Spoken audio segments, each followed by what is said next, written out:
제자들이 예수께 나와 이르되 어찌하여 그들에게 비유로 말씀하시나이까. 대답하여 이르시되 천국의 비밀을 아는 것이 너희에게는 허락되었으나 그들에게는 아니 되었나니 무릇 있는 자는 받아 넉넉하게 되되 없는 자는 그 있는 것도 빼앗기리라. 그러므로 내가 그들에게 비유로 말하는 것은 그들이 보아도 보지 못하며 들어도 듣지 못하며 깨닫지 못함이니라. 아멘. 12절까지만 읽어야 되는데 제가 13절까지 읽었네요. 자, 우리 하나님 말씀 일부에 이어 계속 들을 텐데, 비유란 말이에요. 비유. 예수님께서 비유로 말씀하신다. 그러니까 비유하면은 여러분 그 먼저 좀 이제 문학에서 사용하는 그런 뭐라 그럴까, 은유법, 대유법 이런 거 생각하지 마시고, 성경에는 그러니까 적당히 쓸 단어가 필요했으니까 비유라고 이름을 붙였지만 하나님께서 우리에게 진리를 가르쳐 주시는 방법이다, 이렇게 생각하시면 되겠고, 이것이 성경에서 다른 구절에서는 수수께끼로도 번역이 되고, 또 대표적으로 여러분 잠언 아시죠? 잠언? 이 잠언이 프로버브인데 뭐 속담집이다 이런 뜻이겠죠? 같은 의미예요. 비유. 그런데 예수님께서 왜 비유로 말씀하시냐라고 제자들이 물어보니까, 여쭤보니까 예수님께서 너희들 때문이다, 제자들 때문이다 라고 말씀하셨어요. 자, 이거 퀴즈 맞히면, 답을 맞추면 목사님이 선물 줄게. 자, 답을 한 사람은 손만 들어. 손. 수수께끼야. 아침에는 네 발로 걷고 낮에는 두 발로 걷고. 수지. 그러니까 앞에 앉는 사람이 이제 선착순. 진짜. 손 내려, 손 내려. 자, 수지. 그게 여기 억울하면 앞에 앉아. 뭐예요? 그렇죠. 이 연습 문제예요. 사람 이렇게 하는 거야. 이렇게. 이거 다 알지. 잘했어. 그래서 선물 있어. 선물 있어. 연습 문제지만 선물이라 그러니까 금세 섭섭한 놈. 예. 자, 이게 뭘까요? 나는 집도 없고 뼈도 없고 다리도 없지만 항상 움직여. 나는 아무것도 가지지 않았지만 모든 것을 가져가. 여기서 나는 누구일까요? 채율이 뭐예요? 죽음. 땡. 아니네. 강일애. 네? 악. 땡. 수수께끼야. 수수께끼. 뭐냐면 시간. 자, 하나만 더 물어볼게요. 항상 떨어지지만 결코 다치지 않는 것은 무엇일까? 안 다쳐. 항상 떨어지는데, 떨어지면 아프잖아. 높은 데서 떨어지면. 근데 안 다쳐. 뭘까요? 개미? 개미? 새? 새 떨어지면 아플걸? 비슷해. 공기? 기체? 아니야. 바람? 아니야. 아까 채율이가 말한 거랑 비슷한데? 우리 남자들 좀 힘내봐. 뭐야? 하나님께 지혜를 구해. 슬라임? 비슷해. 물과 슬라임 사이. 뭘까요? 뭐야? 액체? 그럼 물이나 액체나 비슷해. 하랑이? 물. 그냥 물을 아까 채우리 언니가 말했는데 70% 맞췄는데 아쉽다. 뭐냐면 비. 떨어져. 톡톡톡 떨어지니까 아쉽네. 그러면 하나만 더 할게. 하나만. 이거는 저기 영화에 나와. 그 톨킨이라는 사람, 그 대표적인 영화가 뭐죠? 반지의 제왕인가? 이 사람이 호빗이라는 소설도 썼거든. 거기에 나오는 말이래. 산을 삼키고 나무를 쓰러뜨리며 쇠를 갉아먹고 왕국을 무너뜨리는 것은 무엇인가? 토네이도. 무섭지. 근데 산을 삼키진 못하지, 토네이도가. 왕국을 무너뜨려. 뭘까요? 홍수. 홍수가 물론 쓰나미도 대단하겠지만 산을 삼키진 못하지. 쇠를 갉아먹어. 자, 쇠를 갉아먹어. 쇠가 녹슨다는 얘기 아니야. 용암? 용암은 녹이겠지. 자, 쥐가 쇠를 갉아먹지. 그 이빨이 막 다이아몬드로 만들어졌나, 그지? 아쉽다. 이게 뭐냐면 아까도 우리가 그 수수께끼에서 나온 건데, 그 소설에서 세월이라고 나오고 시간. 기차가 떠났어요. 잘했어요. 우리 일에 열심히 했어요. 자, 여러분 성경에도 이런 수수께끼가 많습니다. 사사기서 14장 보시겠어요? 사사기서 14장 보면 우리가 삼손 하면은 힘이 센 천하장사 이렇게 생각하는데 삼손이 힘만 센 게 아니라 여러분 머리도 되게 좋았어요. 그래가지고 사사기서에서 이렇게 수수께끼를 하나 만들어요.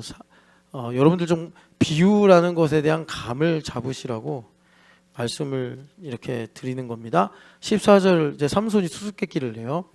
같이 읽어보겠습니다. 삼손이 그들에게 이르되 먹는 자에게는 먹는 것이 나오고 강한 자에게서 단 것이 나왔느니라 하니라. 그들이 사흘이 되도록 수수께끼를 풀지 못하였더라. 아멘. 여기 수수께끼가 바로 그 비유라고 말씀하신 것과 같은 말인데 여러분들은 다 성경 아시니까 뭔지 아시죠? 우리 어린이들 중에 아는 거 있어? 강한 자에게서 강한 것이 나오고 먹는 자에게서 단 것이 나왔다. 아닌가? 여기 뭐라고 그랬지? 14절에 먹는 자에게서 먹는 것이 나오고 강한 자에게서 단 것이 나왔다. 뭐게요? 사자가 꿀을 먹었어? 알다 말았네. 먹는 것에서 먹는 것이 나온 게 뭐야? 사자에게서 꿀이 나오고 강한 자에게서 단 것이 나왔다. 그러니까 사자와 꿀 이야기지. 사자와 꿀 이야기. 삼손이 이렇게 수수께끼를 내가지고 이것이 근데 사사기에서 보면 하나님께로부터 나온 일이다 라고 말씀을 하세요. 그러면 목사님이 성경 구절 말 안 해줄 테니까 성경에 있는 수수께끼 한번 맞춰봐. 우리가 미래를 알 수가 없잖아. 미래를 알 수 없는 우리가 미래를 가장 잘 대비할 수 있는 것을 보여주는 곤충은, 니들 곤충 좋아하지? 뭐예요? 미래를 우리가 몰라. 그래서 성경은 그걸 뭐라 그러냐? 약한 자, 이렇게 약한 것 이렇게 말해. 미래를 우리가 모르는데 미래를 모르는 약한 자가 그 미래에 대해서 제일 잘 대비할 수 있는 지혜를 보여주는 곤충은 누가 말했어? 손 들고 말해야지. 자, 그러면 다시 한번 힘이 약한 사람들인데 이 힘이 약한 사람이 가장 강한 군대보다 더 힘이 강해지는 것은 어떻게 하면 돼? 근육을 길러. 그렇지. 바벨. 뭐예요? 가빈이 해봐. 채우라. 말 아니요. 약해. 약한 존재야. 그것도 곤충이야. 잠언에 나오는 곤충이야. 응? 그러니까 곤충이라고. 곤충. 약한데 막 찾기 시작하네. 때를 지어 다니는 메뚜기한테 배워라 이렇게 말한다고. 그래서 옛날에 무서운 재앙 중에 하나가 메뚜기 재앙. 그 애굽이 당한 심판 중에 이 메뚜기 재앙 알죠? 그래서 모든 곡식을 갉아먹었다. 메뚜기 한 마리 무섭지 않잖아. 너희들 여름에 아웃리치 가면 메뚜기 잡는다고 막 뛰어다니잖아. 근데 메뚜기가 때가 돼서 막 움직여 다니면 정말 그 애굽도 망하게 하는 그런 힘이 있다고. 자, 하나 더 말해줄게. 힘이 약해. 힘이 약한 사람이 강한 사람들 가운데서 자기를 보호할 수 있는 방법을 보여주는 잠언인데 이건 동물이야. 뭘까요? 왕궁에 사는 도마뱀. 그것도 맞아.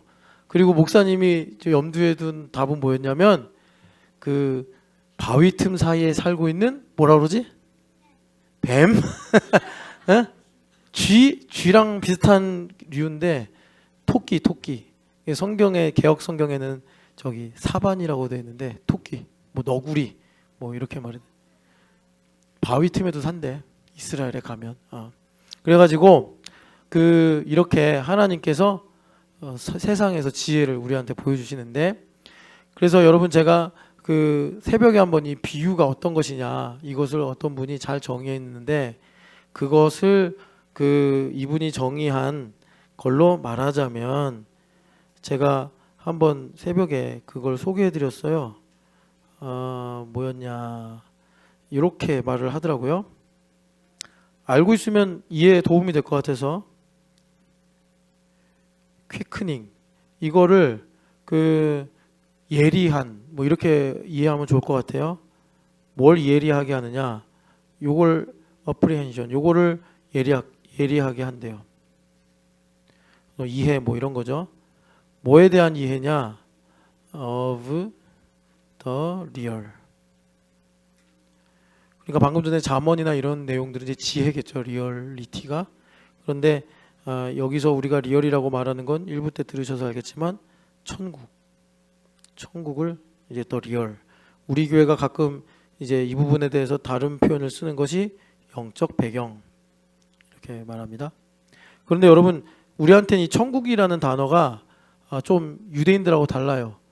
그러니까 우리는 이제 뭐 낙원 이런 걸 많이 생각해요. 파라다이스. 근데 유대인들한테 천국 하면은 하나님의 통치가 제일 먼저 이들의 피부에 와닿습니다. 그러니까 우리가 리얼리티를 본다. 그러면 하나님의 통치, 그 통치의 힘, 통치의 영광, 통치의 뭔가 이 하나님의 계획 이런 것들을 이제 우리가 보는 거예요. 그 다음에 여기서 이제 다른 게 뭐냐면 그래서 요 조금 뭐와 구별된 우리가 가지고 있는 뭐 바램들 이런 것과 구별되는 하나님의 뜻이겠죠. 예수님께서 요한복음 6장 33절에 그 하나님의 나라와 의를 구하라. 이게 하나님의 뜻이죠. 뜻이 하늘에서 이루어진 것처럼 뜻 as it is heaven 하는 것처럼 하늘에서 뜻이 이루어진 것처럼 이제 이걸 리얼이다. 여러분들이 잠깐 여기서 이것만 생각하면 그럼 내가 바라는 대로 안 하시고 하나님께서 그 원하시는 대로 하면 나한테는 별로 좋은 것이 아닐 수 있지 않겠냐 이런 생각을 하는데 하나님 아버지란 말이에요. 아버지. 예수님 그거 되게 강조하셨잖아요. 너희가 악해도 떡을 달라 할 때 돌 주지 않고 생선을 달라 할 때 뱀을 주지 않지 않냐. 그러니까 사실 우리의 맹점이 뭐냐면 내가 원하는 것이 진짜 뭔지 모르고 우리 인간이 믿음이 없으면 아무리 생각을 많이 하고 아무리 지혜를 배워도 피상적인 것에 불과하잖아요. 그걸 성경에서 뭐라고 표현하시냐면 사람은 시작과 끝을 알 수가 없다 이렇게 말씀해요. 그래서 인간이 흑암에 갇혀서 자기 힘을 갖고 사니까 어떤 사람이든지 대상 그 무엇을 향해서 시작과 끝을 몰라. 심지어 내 인생의 시작과 끝도 몰라. 그런데 하나님께서 그런 맹점을 가지고 우리한테 뭘 주신다고요? 영원을 사모하는 마음을 주신다. 그러니까 영원을 사모하는 마음을 우리가 언제 가져요? 행복할 때보다는 이제 이별할 때, 보고 싶을 때, 내가 잃어버렸을 때, 그럴 때 우리가 영원을 사모하는 마음을 이제 배우는 거죠. 있을 때 잘할 걸, 뭐 이런 식으로. 그래서 영원을 사모하는 마음을 우리에게 더하셔서 하나님께서 나에게 이 모든 비유, 그러니까 여기서 비유라는 것은 나의 현실입니다. 이 비유라고 주님께서 말씀하시는 이 현실의 모든 일들을 가지고 나에게 가르치시는 하나님의 뜻이 무엇이냐.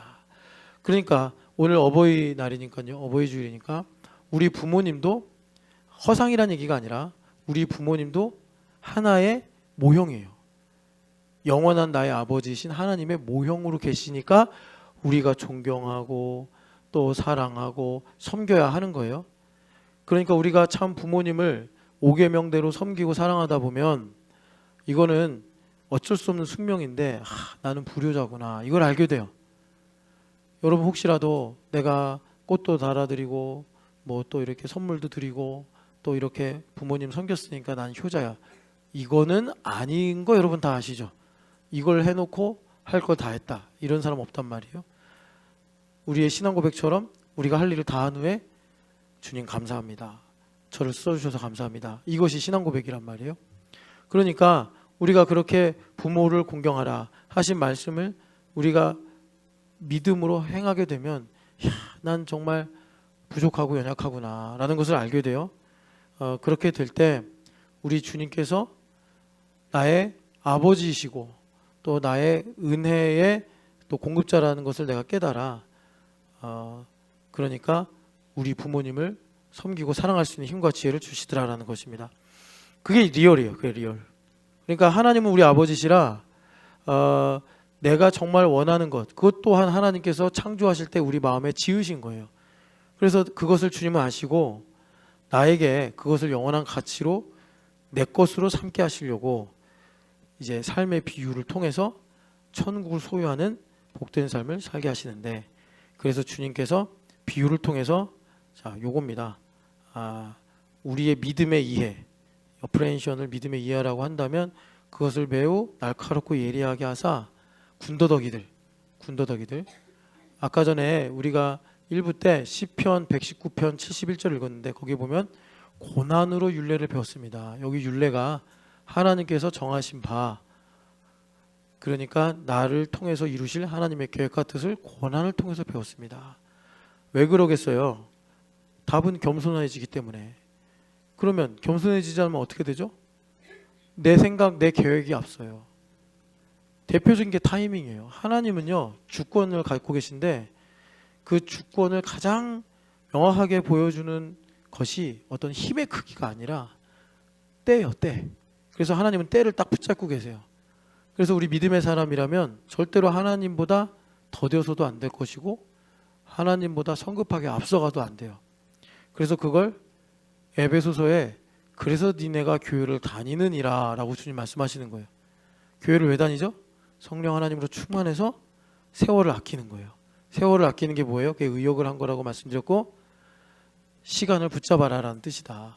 그러니까는 하나님의 때에 내가 성령 하나님의 지혜를 가지고 믿음으로 반응하는 거예요.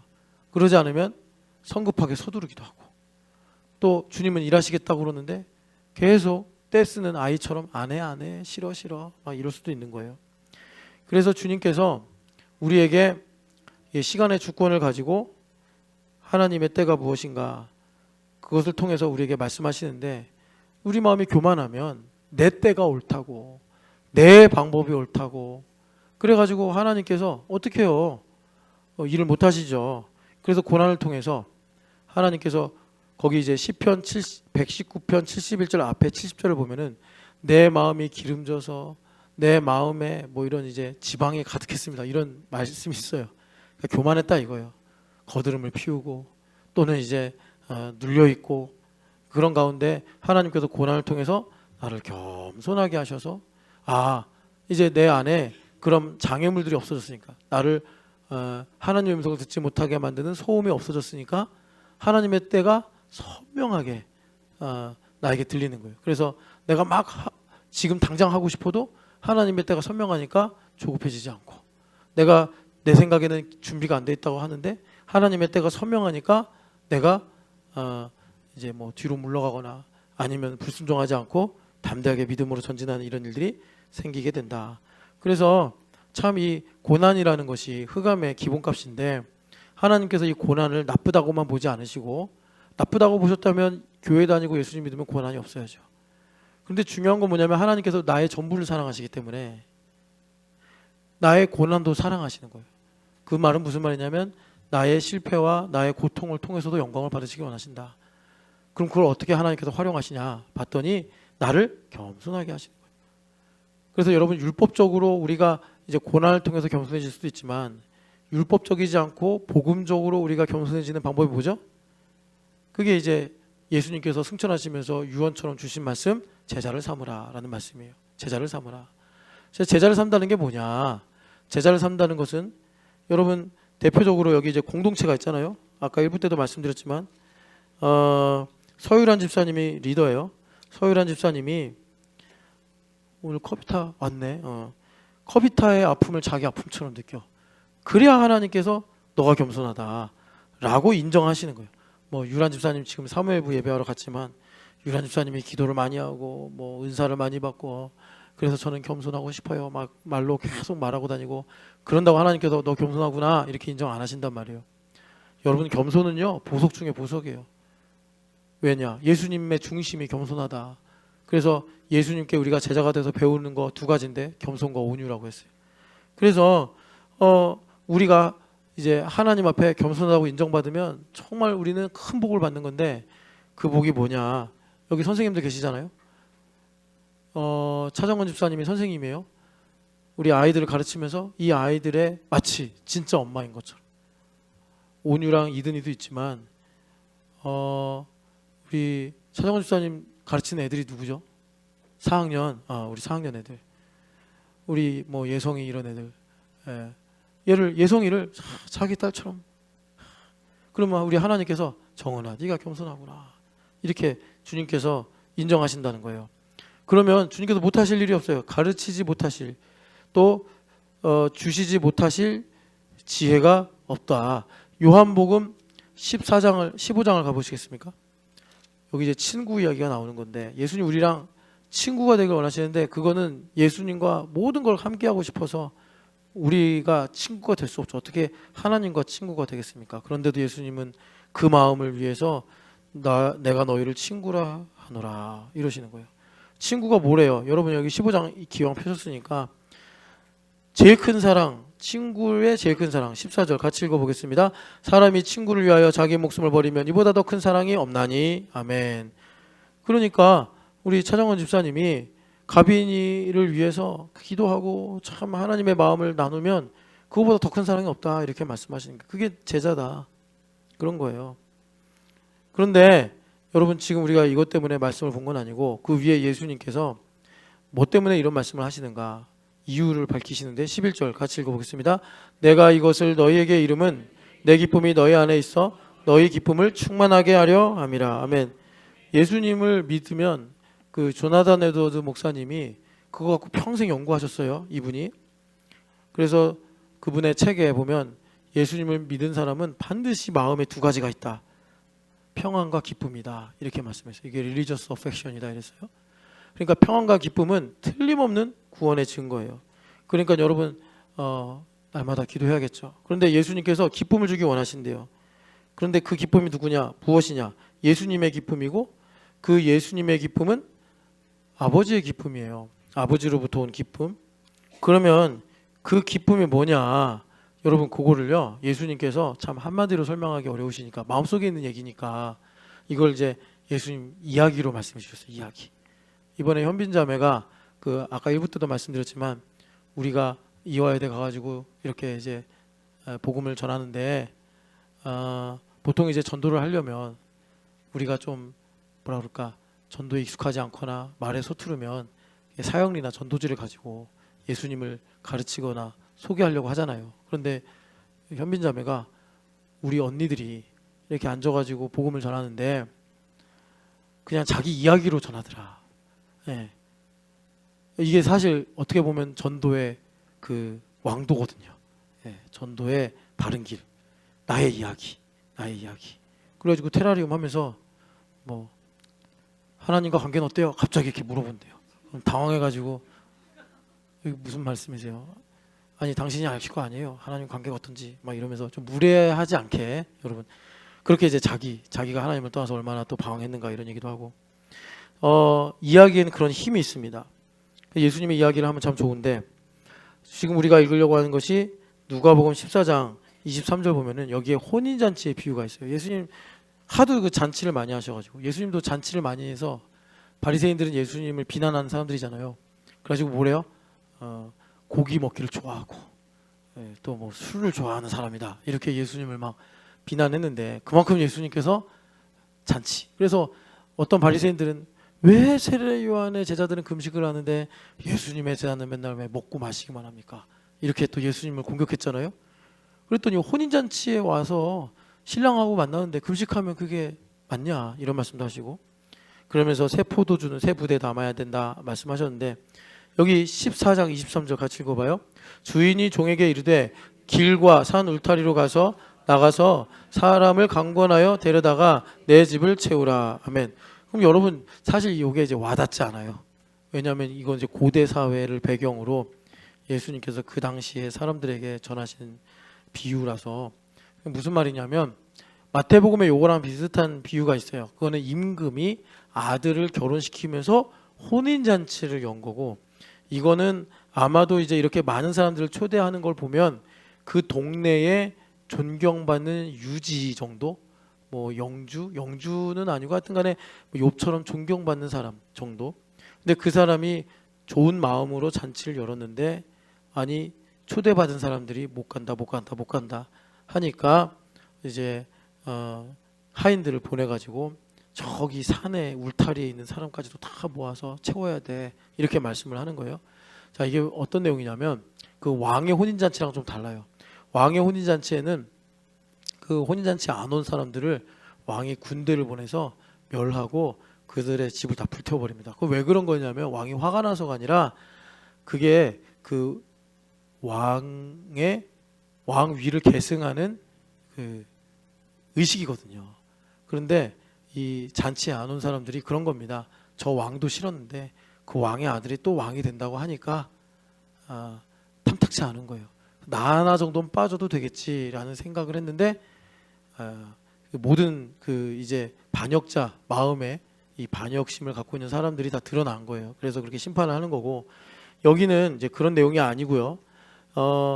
집 주인이 잔치를 벌였는데 아니 사람들이 안 온 거예요. 이제 이렇게 되면 우리랑 다른 점이 뭐냐면 이 고대 사회는 명예와 수치의 사회이기 때문에 매우 큰 수치를 당하게 되는 겁니다. 그래서 이 주인이 자신의 명예를 위해서 그 혼인잔치의 자리를 다 채워야 되는 거예요. 안 그러면 명예가 땅에 떨어져요. 근데 우리 사회는 명예가 없는 사회잖아요. 그래서 그 프랜차이즈 스타가 없는 사회가 우리 시대잖아요. 그죠? 돈 따라가고 성공 따라가잖아요. 조던 같은 사람이 없잖아요. 그래서 이 고트 논쟁이 생기면 항상 이 조던은 우승하는 팀으로 간 게 아니라 자기 팀을 우승시킨 사람이다. 그래서 뭐 르브론하고 다르다. 막 이렇게 이제 비교를 하는데, 여하튼간에 이 명예라는 가치 때문에 이 혼인잔치의 주인이 큰일 난 거예요. 이 주인에게. 그래서 이 수치를 입지 않기 위해서 지금 이 자리를 가득 채우는 거예요. 그래가지고 하인들을 불러서 이거는 내 생명보다 귀한 것이니 저기 산 울타리까지 가가지고 그냥 뭐 그러니까 사람들에게 초대받을 만한 자격이나 조건이 안 되는 사람들까지 다 데려와서 이 집을 가득 채워야 돼. 이 미션을 준 거예요. 그러니까 여러분 이런 겁니다. 이 집 주인처럼 우리 하나님도 천국을 가득 채워야 돼. 근데 왜 천국을 채워야 되죠? 그 승리를 위해서. 이거 여러분들 이제 여러 번 말씀드렸으니까 하나님의 공의가 채워져야 된다 그랬죠? 하나님께서 자기도 하나님이다라고 주장하는 원수마귀를 심판하셔야 되는데, 하나님은 공의로우신 하나님이시라 그리스 신화에 나오는 신처럼 힘을 가지고 심판하시는 것이 아니라 근거가 있어야지 심판이 완성된단 말이에요. 그래서 하나님께서 그 예정하신 바 택하신 사람들의 수가 채워질 때 하나님께서 이제 마지막 심판을 완성하시는데, 그 하나님의 심정이 바로 이 잔치를 연 집주인의 마음과 같은 거예요. 그래서 우리 주님께서 이 심판을 완성하셔야 되죠. 그래가지고 지금 이제 하나님의 종들을 보내가지고 그 채우는 거라, 이 집을 채우는 거예요. 그래서 여러분, 주님께서 이 영혼 하나를 구원하시는 걸 얼마나 기뻐하시는지를 어떻게 표현하셨냐면 회개할 것이 없는 의인 99명보다 한 영혼이 회개하고 하나님께 돌아오는 것을 하나님 기뻐하신다. 하나님께서 그냥 사랑으로 그 영혼을 아끼시고 기뻐하셔서만이 아니라 하나님의 공의 때문에 영혼이 하나님께 돌아오는 것을 그렇게 하나님께서 기뻐하신다, 이렇게 말씀하시는 거예요.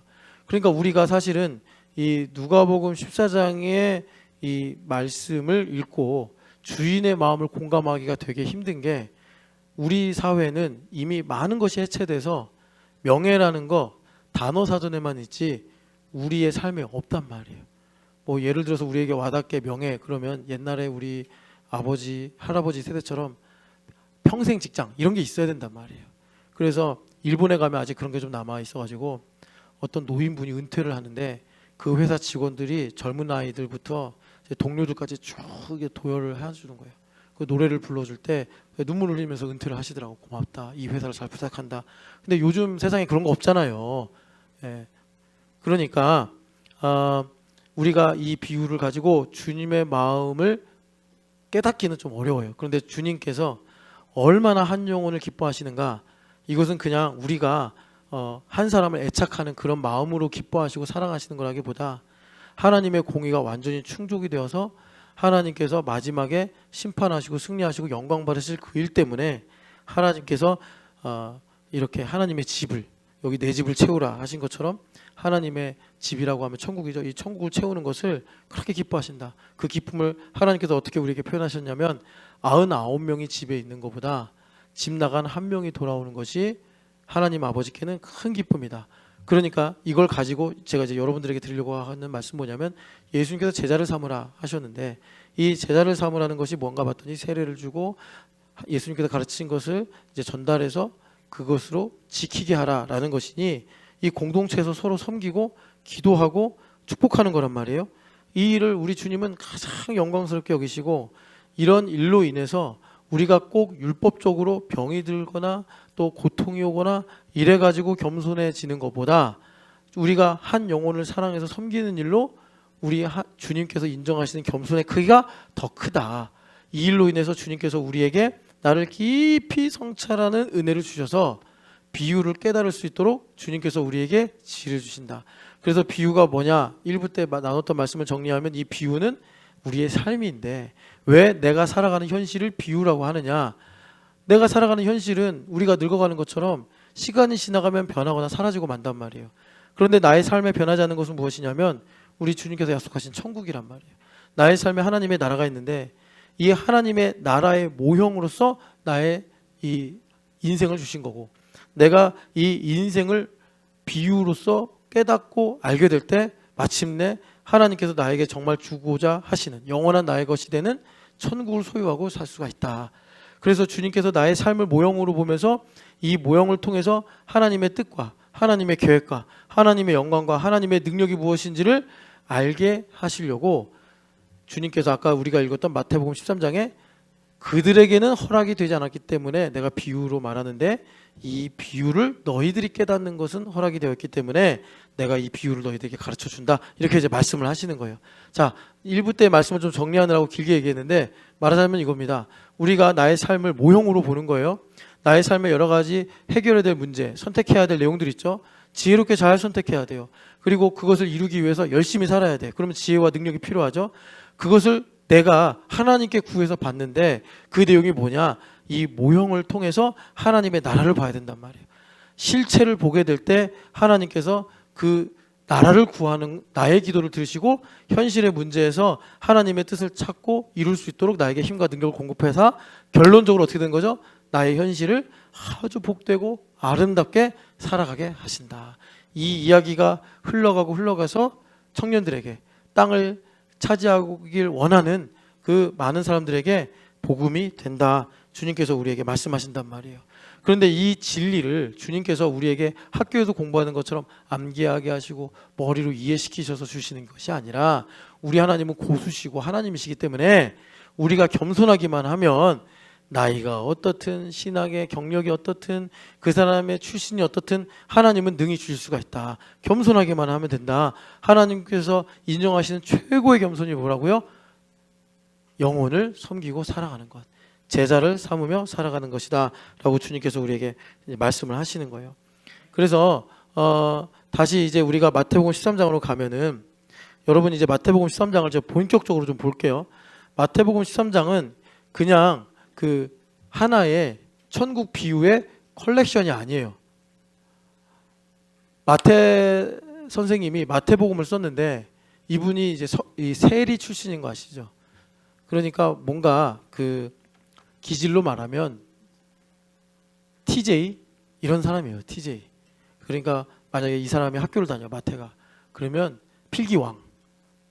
그래서 마태가 필기한 거 다 족보로 카피해서 가져가면 시험 잘 보고 그런 사람이 마태예요. 마태. 그래서 이 마태복음에는 여러분 그 비유가 많은데 여러분 이거 꼭 기억하셔야 돼요. 그러니까 비유가 많으면서 동시에 율법도 많아요. 그래서 많은 분들이 마태복음을 보면서 복음서마다 고유한 특징이 있는데 이 마태복음은 유대인들이 읽기 쉬운 복음서다. 반대로 누가복음은 누가란 이름 자체도 헬라식이고 그리고 누가복음 서론에도 데오빌로 각하여 하면서 이방인에게 이 편지로 보낸 것이 누가복음서잖아요. 그래서 누가복음은 헬라인들이 읽기 좋은 성경, 마태복음은 유대인들이 읽기 좋은 성경. 그러니까 마태복음의 서론이 뭐죠? 예수님의 족보예요. 이 족보가 의미하는 게 뭐죠? 예수님은 유대인들이 기다리던 다윗의 왕국의 그 왕으로 그러니까 하나님 나라의 메시아로 오셨다. 이것을 이제 말씀하신단 말이에요. 그래서 마태복음에 율법이 많아요. 그런데 율법이 많은 마태복음에서 동시에 다른 복음서보다 더 많이 등장하는 게 뭐냐면 비유예요. 뭐의 비유냐? 하나같이 똑같아요. 천국 비유예요. 그러니까 여러분 봐봐요. 우리 삶에 이렇게 적용할 수 있습니다. 나의 삶이 율법이죠.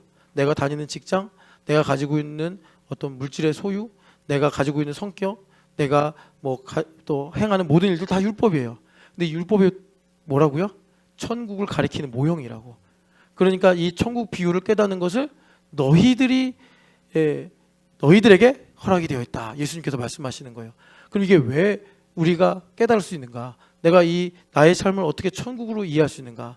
내가 싫어하거나 원하지 않는 일에 대해서는 내가 그러니까 천국으로 보기 힘들잖아요. 내가 하고 싶은 거, 내가 갖고 싶은 거, 이런 것들이 이루어지면 천국이라고 내가 받아들이기 쉽죠. 그런데 하나님은 우리 삶의 균형을 맞추세요. 그 노아에게 주신 축복이 그거잖아요. 하나님께서 더위와 추위, 낮과 밤 이런 것들 계속 교차하게 하셔서 내가 하나님 중심으로 살 수 있는 이 균형을 주시겠다는 건데, 그래서 나의 인생에는 고통도 있고 슬픔도 있고, 또 슬픔은 기쁨이 있고, 아까 찬양한 것처럼 어두운 후에는 빛이 오고, 또 소나기가 온 다음에는 날씨가 맑아지고, 이런 이제 삶에 하나님의 섭리가 있단 말이에요. 그것을 통해서 우리 주님께서 우리에게 그러니까 천국을 볼 수 있는 이 지혜를 주시는데, 이걸 우리에게 어떻게 주시느냐? 제자가 되게 하셔서, 그래서 예수님께서 마태복음에 나오는 것처럼 이 천국의 모형인 율법인 나의 삶을 그래서 천국으로 가르쳐 주신다. 재우라 목사님 봐, 뒤에 보지 말고. 그래서 그 마태복음에는 율법이 많이 있고 천국의 비유가 많이 있다. 여러분 이렇게 이해하시면 되겠어요. 그래서 다시 한번 정리하면 나의 삶은 천국의 모형인데, 그러면 내가 제자가 되어서 이 천국을 알아야지 나의 현실의 삶에서 하나님의 지혜와 능력으로 나의 삶의 문제를 잘 해결할 수 있단 말이에요. 내가 용서하고 화해하고 또 여러 가지 답을 찾고 하는 이런 일들이, 그러려면 비유를 깨달아야 되듯이 나의 삶에서 하나님의 계획과 뜻이 무엇인지를 알아 하나님의 경륜의 편승이 되어서 살아갈 때 하나님께서 나의 미래의 땅을 주시고 나의 삶에 하나님께서 은혜의 풍성함을 보게 하신다라는 것입니다. 그것을 예수님께서 나를 제자로 부르시고 나에게 이것을 가르쳐 주시는데, 오늘 이것을 성령 하나님께서, 또 다른 보혜사이신 성령 하나님께서 우리에게 오셔서 우리에게 예수님께서 말씀하시고 가르치신 모든 것을 생각나게 하사, 그러니까 이런 겁니다. 이 온유가 우리 차정원 집사님 아들인데, 이 온유를 차정원 집사님 볼 때 그냥 온유로만 보면 안 되고 하나님 나라로 보고 하나님의 영광으로 보고 하나님의 사랑으로 보고, 그래서 온유 안에 하나님의 나라를 발견할 때 정은 집사님이 하나님의 섭리대로 계획대로 온유의 엄마로서 행복하고 복되게 살아갈 수가 있다. 그런데 그것을 보지 못하면 온유는 내 거야 라는 그 육신의 한계에 머물게 되어서 모든 인간이 가는 것처럼 사랑하는 만큼 아프고 또 애쓴 만큼 수고하고 이런 일들, 그런 일들을 우리가 이제 살아가게 된다. 그래서 주님께서 우리에게 그런 천국의 비밀을 깨달을 수 있도록 우리에게 지혜의 영이신 성령 하나님을 보내주셔서 천국이 무엇인가를 알게 하시는데, 자 여기까지 오셨죠? 자 그러면 마태복음 13장은 그 비유를 알 수 있도록, 그러니까 우리로 천국의 비밀을 깨달을 수 있도록 마태 사도가 매우 정교하고 완전하게 만든 하나의 그러니까 챕터예요. 천국을 깨달을 수 있도록 우리에게 뭐라 그럴까, 시험에 꼭 나오는 답을 가르쳐 주신 한 편의 설교다, 이렇게 보시면 되겠어요. 그래서 가장 중요한 거는 여러분 그 천국이요 이렇게 그 획일적이지 않거든요. 그래서 플랫폼이 필요해요. 그 플랫폼이 뭐냐면 우리 마음이에요. 그래서 이 13장에 제일 먼저 나오는 게 네 가지 밭의 비유예요. 이 밭은 뭐죠? 우리 마음이에요. 그래서 어떤 마음은 길가 같은 마음이 있고, 어떤 마음은 돌밭이 있고, 어떤 마음은 가시밭이 있고, 어떤 마음은 옥토고.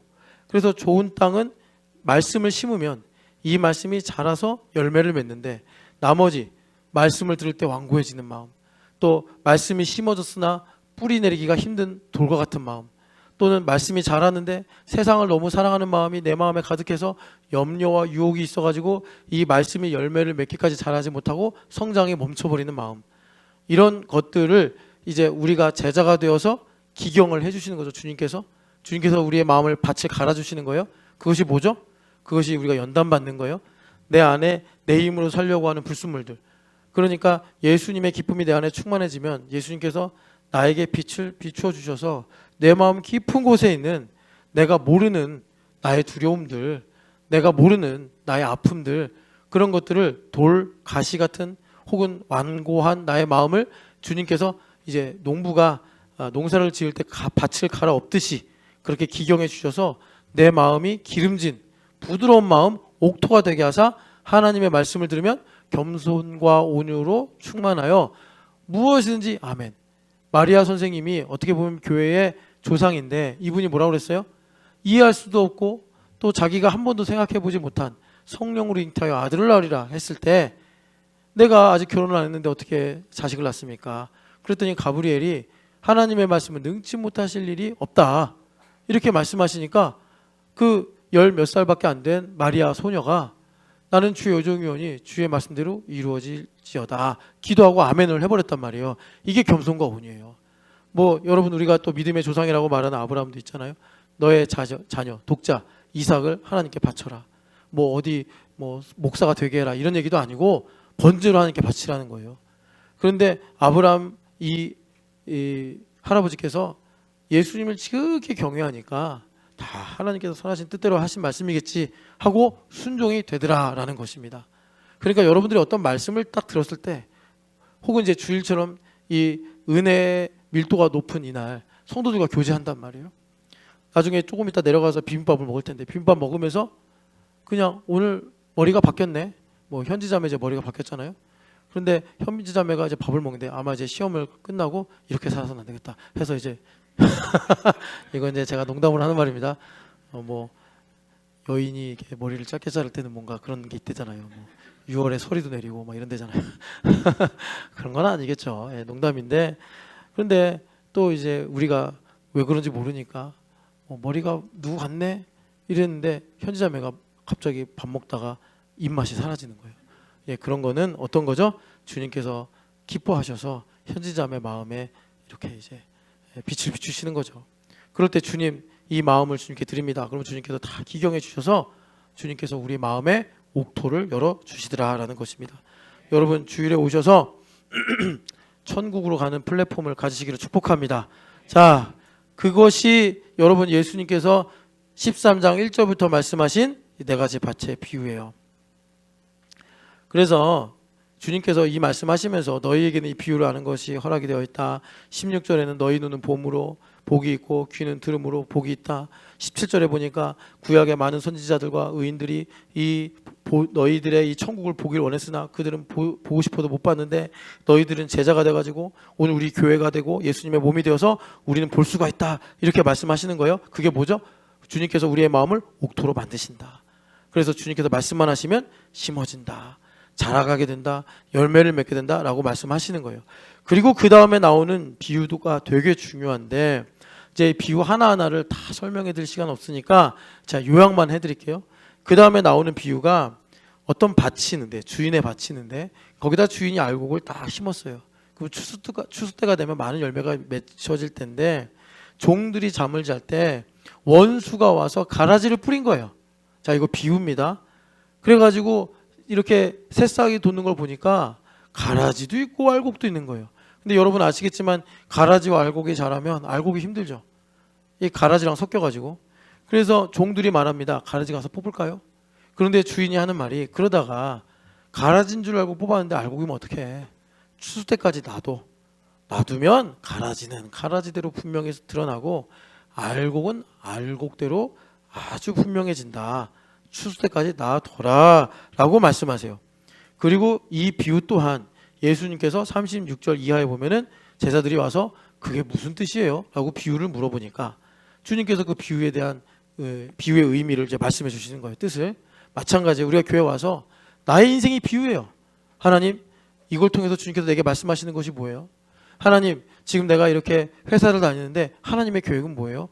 라고 주님께 여쭤보면 주님께서 친절하게 보혜사로서 그 비유들을 다 가르쳐 주셨던 것처럼 나의 삶에서 이제 모 선생님이 그러잖아요. 하나님의 말씀은 있을 것 같다. 그러니까 주님께서 우리의 마음에 있을 것 같이 단비를 내려주셔서 하나님의 계획과 뜻이 무엇인가 나의 삶을 통해서 보게 하시는데, 그러면 이 밭의 비유는 뭐냐? 간단하게 말씀을 드리면 이것입니다. 밭의 비유는 그러니까 우리가 현실을 보면은 가라지와 알곡이 섞여 있단 말이에요. 대표적으로 이제 현실을 내 삶이라고 보면 나의 삶에 하나님의 축복도 있어요. 예를 들어서 믿음의 부모님 슬하에 태어나서 유아 세례도 받고 어려서부터 교회를 다녀. 우리 교회도 중간에 예수님 믿으신 분들도 계시고 또 어려서부터 모태신앙이거나 아예 주일학교 시절부터 교회를 다니신 분이 계셔요. 달라요. 누가 더 좋다 이건 없어요. 강점과 약점이 다른데 그 대부분 다 어린 시절부터 신앙생활 하신 분들은 그러니까 파고가 적지 않아요. 뭐 고난이 오거나 미혹이 온다고 해서 크게 절망하거나 흔들리진 않아요. 그러니까 무슨 말이냐면 하나님께서 안정적인 신앙을 그러니까 이제 어려서부터 다 이렇게 주신 거예요. 그래서 내가 그런 은혜를 받았어요. 그게 알곡이라고 했었죠. 나의 삶에 하나님께서 주신 알곡. 가라지가 있는데 그건 뭐냐? 뭐 일종의 이거예요. 내가 당한 아픔들, 뭐 흔히 우리가 말할 수 있는 뭐 부조리. 하나님 나에게 왜 이런 걸 주셨을까? 왜 내가 고통받을 때 하나님은 나에게 말씀하시거나 왜 나의 삶에 나를 도와주시거나 해결해 주지 않으셨을까? 우리 부모님은 교회를 그렇게 열심히 다녔는데 왜 하나님은 나의 기도 응답을 안 하셨을까? 뭐 이런 것들, 그런 것들이 섞여 있는데 지금 이 비유로 말하면 주님께서 이거는 원수가 뿌린 거다 이렇게 이제 말씀하시는 거예요. 그러면 주님께서 우리에게 그런 상황에서 주시는 답은 뭐냐? 때가 되면 알곡과 가라지가 다 구별돼서 슬픔과 고통으로 정죄받던 일들은 다 끝나고 하나님께서 그 모든 일들을 온전하게 하셔서 나에게 은혜와 복을 베풀어 주신다라는 것입니다. 그래서 이 내용을 좀 더 많은 부분에 적용해서 말씀을 드릴 수 있겠지만 여러분들이 여기서 기억해야 될 것은 우리가 천국 백성으로 살아갈 때 하나님 중심의 세계관이 필요한데 이 하나님 중심의 세계관이 뭐냐? 이렇게 말씀하시는 거예요. 추수 때까지 기다려라. 하나님의 때가 되면 우리가 그 In His Time이라는 찬양 알죠?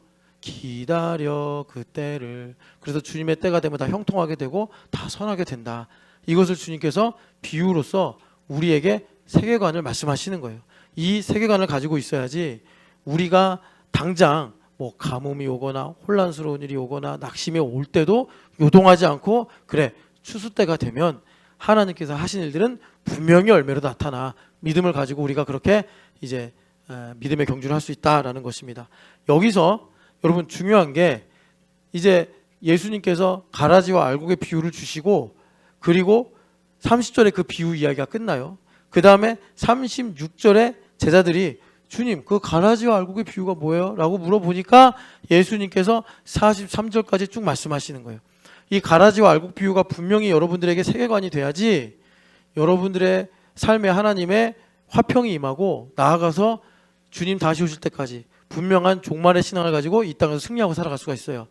이런 자세한 내용들은 이제 다음에 기회가 되면 더 말씀을 드리고 중요한 건 그 사이에 그러니까 주님께서 비유 두 가지를 숨겨 놓으셨는데 그것이 31절, 33절이에요. 여러분들도 잘 아는 여러분 중요합니다.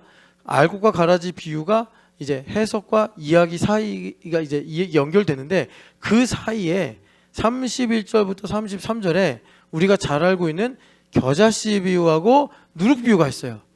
여러분들이 그냥 편하게 보면 둘 다 비슷한 얘기 아니야? 뭐 이렇게 이제 알고 넘어가는데 둘이 다른 비유예요. 그래서 여러분 비슷한 점은 뭐냐면 그러니까 두 개가 연속으로 같이 있으니까 주님께서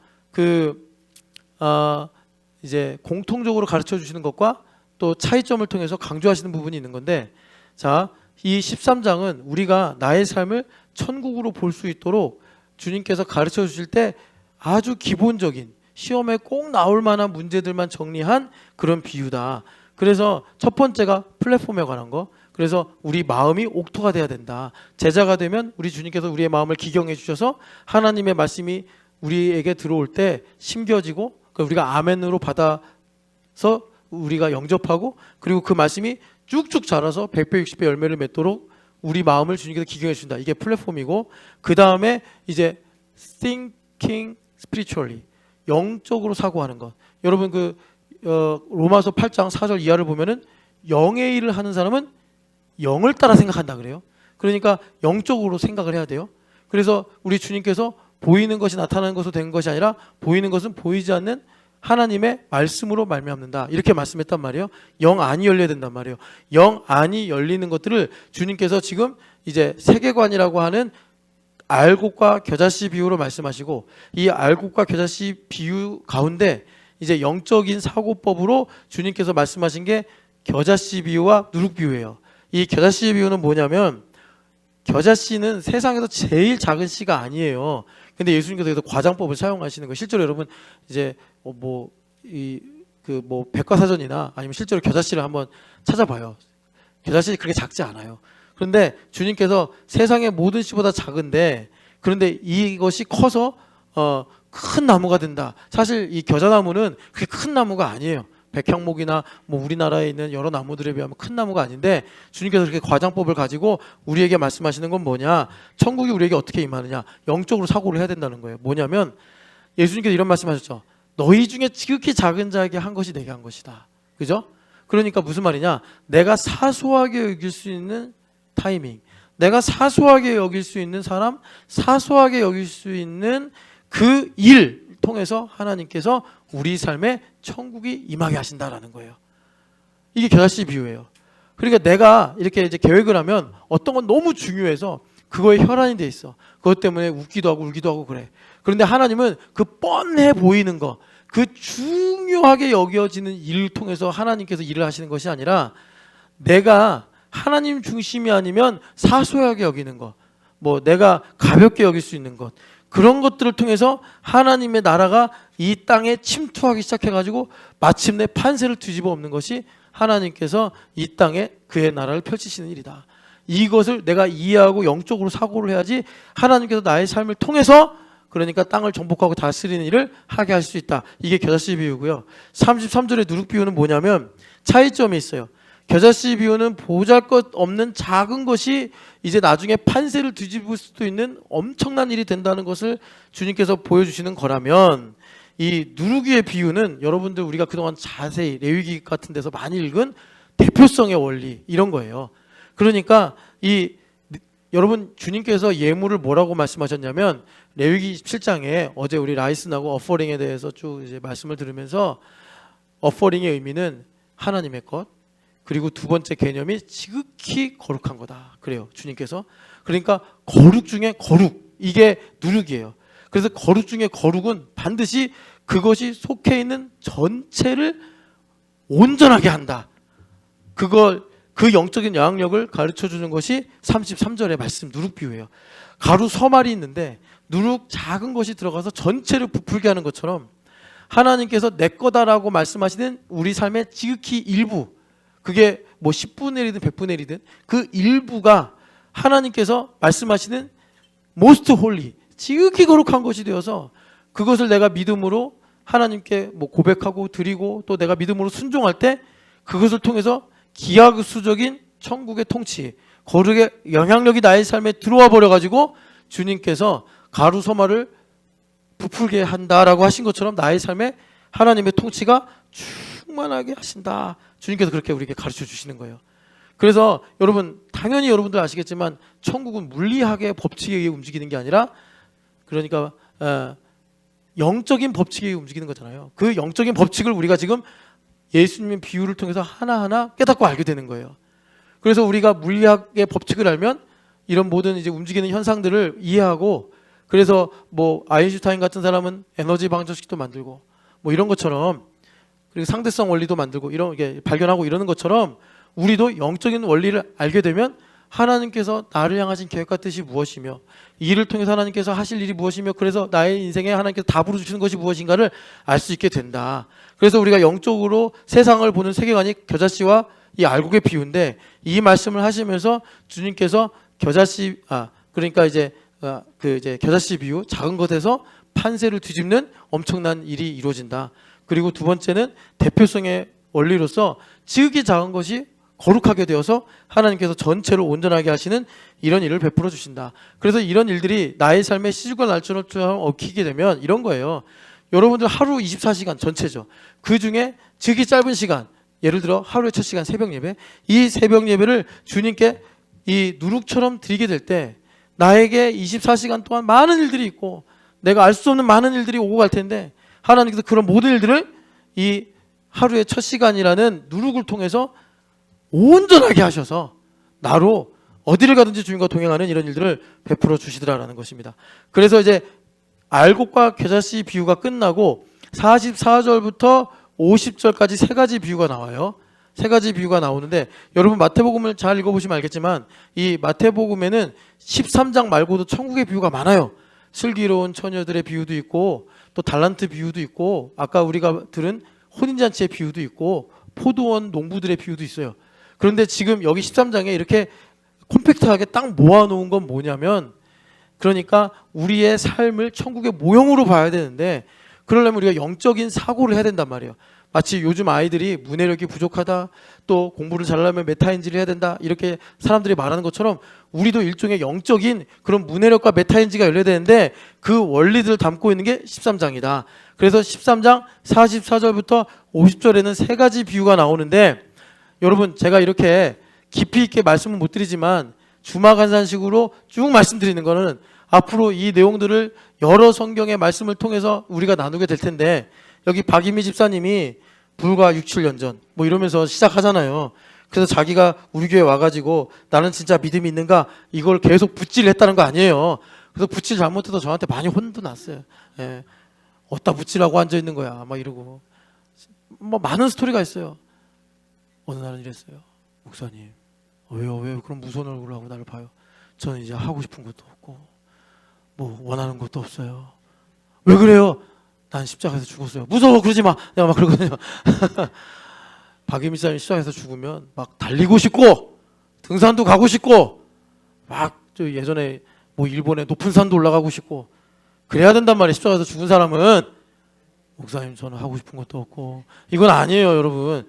그런 이상한 부칠도 많이 했어요.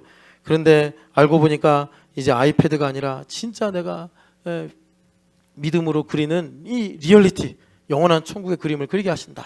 이렇게 이제 쓴 거 아니겠습니까? 자, 그래서 여러분 붓질을 하듯이 여러 번 들어야 돼. 여러 번 들어야 돼. 그러니까 한번 잘 들어보시라고. 아직 시간이 많이 갔지만 제가 빨리 말씀드릴게요. 밭에 감추인 보화 그리고 좋은 진주를 구하는 장사. 여러분 여기서 천국은 마치 이 마치의 화살표가 어디를 가리키는지를 분명히 보셔야 돼요. 그러니까 여기 44절의 천국은 밭에 감추인 보화를 가리키고 45절의 천국은 좋은 진주가 아니라 장사꾼을 가리키고 있어요. 그리고 이 비유도 되게 비슷하죠. 비슷한데 차이가 있어요. 차이는 뭐냐면 밭에 감추인 보화는 내 삶의 천국이 감추어져 있는데 이건 믿음으로 볼 수 있다 이거예요. 믿음으로 볼 수 있다. 그러니까 전지현 집사님 삶에도 천국이 감추어져 있어요. 커비타 삶에도 천국이 감추어져 있어요. 어떻게 봐요? 믿음이 없으면 못 봐요. 믿음이 없으면 맹진해 이런단 말이에요. 맹진해. 역사 공부를 하다 보니까 우리나라 조선 임금 중에 제일 비싼 땅에 무덤이 있는 성종이 거기 이제 설릉에 있잖아요. 제일 비싼 땅이래 그 땅이. 성종이 알았겠어요? 성종의 아들이 누구지? 연산군이네. 연산군이 그거 알았겠어요? 설릉이 나중에 그렇게 비싼 땅이 될지.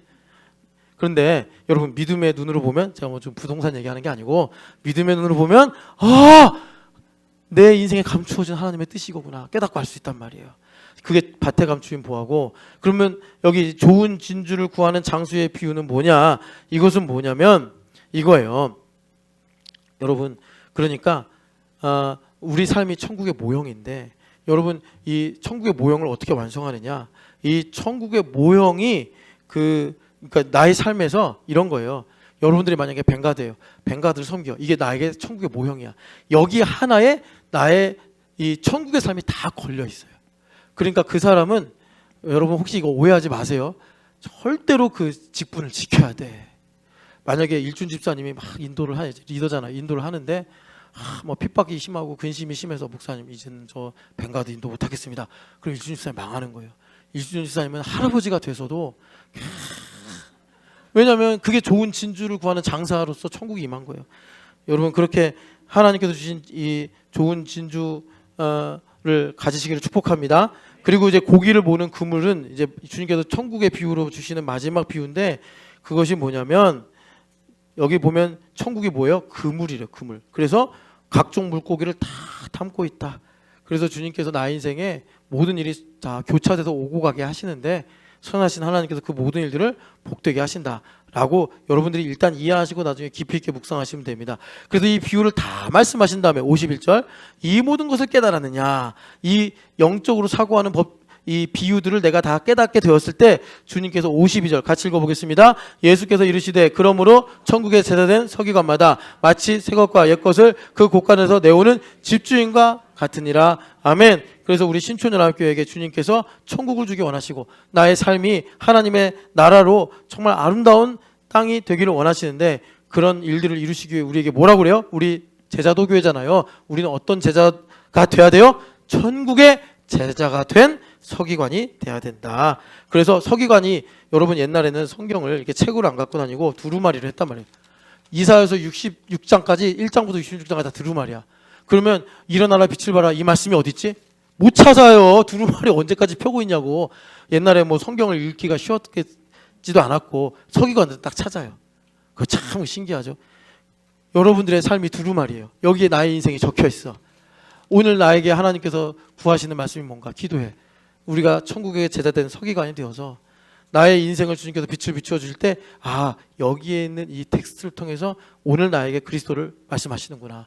천국을 침노하는 복된 길을 주님께서 열어주시는 것입니다. 우리 같이 기도하겠습니다.